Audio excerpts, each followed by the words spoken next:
Narrated Abu Sa'id al-Khudri. The Prophet said, when the people of paradise will enter paradise and the people of hell will go to hell, Allah will order those who have had faith equal to the weight of a grain of mustard seed to be taken out from hell. So they will be taken out, but by then they will be black and charred.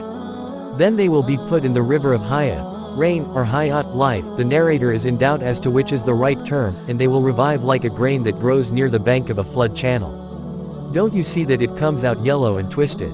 आप सल्लल्लाहु अलैहि वसल्लम ने फरमाया, जब जन्नती जन्नत में और दोज़खी दोज़ख में दाखिल हो जाएंगे, अल्लाह पाक फरमाएगा, जिसके दिल में राई के दाने के बराबर भी ईमान हो, इसको भी दोज़ख से निकाल लो। तब ऐसे लोग दोज़ख से निकाल लिए जाएंगे और वो जलकर कोयले की तरह सियाह हो चुके होंगे। फिर जिंदगी की नहर में या बारिश के पानी में डाले जाएंगे। यहाँ रावी को शक हो गया है कि ऊपर के रावी ने कौन सा लफ्ज़ इस्तेमाल किया। उस वक्त वो दाने की तरह उगाएंगे जिस तरह नदी के किनारे दाने उगाते हैं। क्या तुमने नहीं देखा कि दाना जर्दी माइल पीछ दर पीछ निकलता है?